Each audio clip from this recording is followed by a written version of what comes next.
Talking about ingori nhau yokuti hauna zvikwanisiro chete, usada kutaura zvakawanda, hauna zvikwanisiro. That's what we are talking about. Self-discipline. Self-discipline, yes. And And to help us get motivated, evangelist Trymo Muparinga is with us in the studio today to talk about munhu wamwari inhau yokungoti hauna zvikwanisiro chete. Chete here. Kana pane zvimwewo. No, normally vazhinji vanojaja vamwe vanhu. Ningadai atadza kuzvibata, atadza kudzikama. Inyaya yekuti when you are not exposed maybe ku level yaasvika nema temptations asanga now at that level, you can simply judge. But unozoona kuti iwe wakasvitswawo ikoko, maybe you can be worse. You can be worse. I love to give an example. One day ndaifamba mstreet, so ndokubva ndaona vapfana 3 vaifamba kumberi kwangu. So vapfana ava vaidiscussa nyaya yevasikana.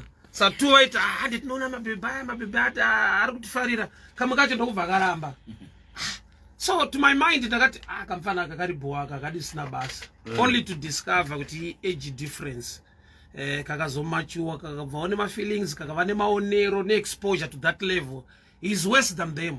So uchaona kuti vazhinji they quickly and easily judge people kuti uyu azoita zvakati, aita zvakati, uyu ane small house. But uchaona kuti pa level yake munhu ane misikanzwa yekuti akangoita ka exposure to a certain level, it can be worse than varipo ivava. Saka vamwe nyaya yekuti zvikwanisiro kana zvisipo, you think you are okay. Life, real discipline inojudgwa when you are exposed kuzvinhu zvaune ability ne capacity to do and you choose not. yes, that's why biblically vanhu vese mu Garden of Eden uchaona kuti vakaisirwa muti kunzi uya udyiwa. Mumwe munhu aiva nemind yekuti dai Mwari aivada aingoisa muti iwoyo, but the only measure yekuti munhu ane discipline and ari kuteerera anofanira kunge ari exposed kuchinhu ichocho. Ende muti wacho wangosuri muti weminzwa, because uri muti weminzwa haurambidzwa, unobaya haubati. Sapanoiswa une muchero ende muchero wacho woibva ende wotaridzika zvakanaka to an extent yekuti inenge ya level ye personal discipline, self control yekuti handiite, because kana izvozvo zvisipo you think you are okay. yes. Munhu unonzwa chiti ma weekends ndokoswera ndakatyora padeni, hauna kafiwe. Mota kana ine futengo wochuza kugara pamba, truly that's personal and self discipline. But kana zvikwanisiro zviripo unotoona kuti pa level diki yemunhu ane imwe misikanzi yaonaona kuti uyu tikangotopa mari bichana atoenda. Saka kazhinji vanenge vachiti zvandiite anoita inyaya yekuti zvikwanisiro ne level exposure yacho haipo. So ndomwe ma basics kana zvatinogona kuona mu life kuti ningazodai ningada. All right, example, corruption is bad, but uchaona kuti nature iri mumunhu ndeyekuti kana wapa nemari, wapa nezvinhu zvakanaka, unotanga kufunga vekwako. In nature iri mumunhu wese, despite kuti hauna kuendeswa pawaida kuenda, kuti ninga akatora hama yake, but tokusimudza iwewe, tokuisa position iwewe, otanga kutora vatorwa chete uchisiya timu rako, uchatoona kuti you feel bad. Why? Nature yako ndeyekuti vekwangu first, but ndo system yacho ye corruption. But in nature iri mumunhu yekuti hakusi kusimudzira nhere muno mwai. No. Pane pamwe kuti unoisa munhu asiri kugona chinhu, zvotoonekwa nenyika yese kuti timu yakashota. Uyu mfana agone bhora, but ane zita rakati o. So you see kuti vanhu vari pachinhu chavo, saka zviriko. So tinotoda help tese tisina kujaja mumwe munhu. Tikamhanyira kujaja tikapiwa exposure yekusvika pa level iyoyo, uchaona sometimes we are waste. Yeah, so that's life. Ndo zvairi izvozvo. Some Garden of Eden panotoiswa muchero, muti une muchero unotoibva, wokuti ukaona unotonakirwa nawo, oregedza zvoprova kuti unoteerera, une discipline. Kwete kuti muti wacho haupo, kana kuti muti wacho haunake, kana kuti muti weminzwa. Unoona zvese zvatinorambidzwa kuita, especially from the Bible, zvinhu zvakanaka but hazvina kunaka. Amen. Haurambidzwe chakaipa, bo chakaipa unogara watorega wega. Hauda anokuforsa kuti regera kuita zvakati, but ukaona chese chanonzi ichiregera chine ka side kekuti chine ka joy, ka entertainment, kakunakidza. Zvazvakuda munhu ane wisdom yekucalculate at the end result wechinhu ichocho chakanaka. Like from the Bible, Hebrews 11:24, Moses Bible paranoti when he grew up by faith, akaramba kuva mwanasikana waFaro. Chinhu chaakaramba ipapa hachisi chinhu chinobohwa, kuramba kuva prince, kuramba kusalutwa, kuramba kufamba nemotaketi, kuramba good food, nekuda kwekuti ane focus kana kuti ane wisdom yekuunderstanda kuti destiny yangu ndo iri kurobwa, although ndichinakirwa nekugara mupalace. I'll rather kuenda kune hama dzangu ndoita sezvandakasikirwa naMwari ndifanirwa kuita kudeliver hama than kuti Pharaoh was very tricky. Paari kutora Moses achisa mupalace, panguva iyoyo aiuraya vana vese vaiberekwa vechebrew. But why taking Moses to the palace? Ari kuda kuuraya vision, ari kuda kuuraya purpose. Saka purpose nevision zvinourayiwa nekupiwa zvinhu zvakanaka. Uchaona kuti vazhinji vari mumaproblems hazvina kutanga iri problem, zvakatanga zvichinakidza, achitoimurwa nevanhu, achitodada nazvo, but the end result yakava problem. Saka personal discipline muupenyu, Bible rinotaura pamusoro pe-self control, kuti kune zvinhu zvinotoda control yako, zvokuti ukazviregera zvinotoenda off track. Saka exposure now, exposure ndo imwe key yekuti vazhinji vatori kuti ningadai. Instead of helping them, praying for them, we judge and we speak negatively kana kuwawanzira. Yet tikaenda pe that level vamwe vacho tiri wese. Tiri guilty papa. Zvokutaura nangana. Pamwe pacho unenge uri munhu anotodada, but zvokuti udadise wazvipo. Uri munhu kutoti ukanzi mukana uyo palevel yako unotonetsa. Saka sometimes we judge people nekuda kwekuti hatisi ikoko. Tikasvika that level, sometimes we are the same. So the best way to do, to help each other, not to speak negatively, kusimudzirana, kubatsirana, kuonesana. And the danger iripo ndeyekuti ari ikoko manje kashoma kuti anzwa ari pasa. You know, munhu ane tuntu kwake agone kunzwa munhu asina chinhu, whether utotora zvine musoro, but inyaya yekuti ndo zvazviri mulife, kuti kana wakumusoro ikoko ari pasi anotanga afunga, anotanga agona, anotanga azive kana achifunga adi kusvika kwandiri. Exactly. Yeti zvimwe zvinhu wakazvizidzwa nekuti it was just a gift. Zvimwe zvinhu zvakachivwa nevanhu ingori grace negift dzakaiswa naMwari mulife make pasina kana intelligence.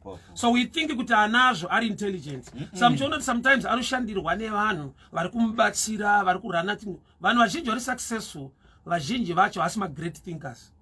Vanhu vakawana ma opportunities. Yes. Ma great thinkers vane grace yekutaura ma ideas nechi ndo vari kutoshandira munhu iyeyo. A picture yekuti sometimes you can get there just by grace. Kune zvimwe muupenyu zvaunoachievha nechivindi, kungoshinga so gaga chidhiri chabuda watete mari dzako kuti boss brainwise hapana. Chivindi power, but you need, saka kuti ugone kuzoterera ari pasi, you need wisdom. Kuti mari ndinayo but brain chaichadze kuita mari handza kudziita, pakashanda power, pakashanda chivindi. I need people to help me. Sometimes vanhu ivavo downfall yavo is quite easy, nekuda kwekuti akafungudza kuti pandakazviwana ndinofunga ndinogona kuronga, yet wakazviwana nokuti it was just a chance. Bible wrote time and chance are given to all. Yes. You can get an opportunity to get money. Kwete kuti ungatotinyorera bhuku 6 ways how to make money. Hauna kana one way yaunoziva. Pakashanda chivindi baba. Pakashanda power and you got there. Truly, zviri komu life izvo. That's powerful. Samchona ndemwe area tinayo kuma church, we bring people. It's good kupa on platform to share very successful. But vamwe vari successful, it's just by chance. They don't know anything about business. But aipapo achansa akatora vanhu under him vana understand the business. Come on. Ndo vari kutorana ma corporates iwaya kutoti boss dinga akapenga. Iyo chotara nechonoti ndibaranza nemari yake. Unoona kutozviona ndibaranza but antuntu kwake. Saka chaakagona manje kwa accommodate vanhu, ma great thinkers, vane grace, vane gift in those things.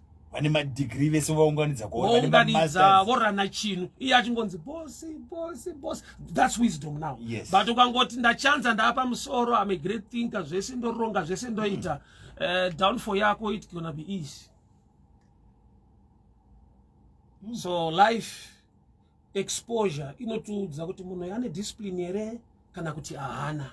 Why? Because vazhinji vacho zvikawanikwa zvinhu izvozvo damuti bati dzimwe kana undishedza pana pandogona kusauya. Pane imwe level yekuti unotoita kuomberwa nzi please dai masvika pano. Why? Because exposure kwawasvitswa nelife unoita sekunge ndochibaba chezvese, but in life you know some zvimwe hauzive, pamwe wakwanirwa nyasha kuachievha nekusvika apa, but you also need people who speak into your life. Come on, that's powerful. You need people. You know, 2 Kings chapter 5, murume aikunda hondo, murume uyu aiva nelepros, So one day akatora kamusikana kaishanda pamarket ndokakampa advice yekuti mukaenda Samaria kuna prophet munopona. You know, is an army commander we Syria, but paaienda ikoko aidzoka aine victory in many areas, but akaramba ine leprosy. Ndokubva apiwa message yekudzokera ku same place iyo njina Namani, but nekuda kwekuti musikana wendiro apiwa opportunity yekutaura.